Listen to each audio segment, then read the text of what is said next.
How to change theme in Nano Banana AI. In this video, I'm going to show you how you can change the whole interface and theme. First of all, go to the website name nanobanana.ai. So this website will be opened. Now here on the right top, you can see this tree line icon. Simply tap on this tree line icon. Here you'll be able to find different options and settings.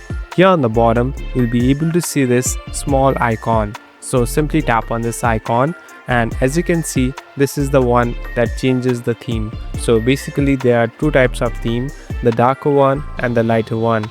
So it's according to your preference what you want to choose. So here simply select the one that you want to select, and at last you can simply go back and it's all set. So the UI and the interface is changed. Thank you for watching this video. I hope this video will help you.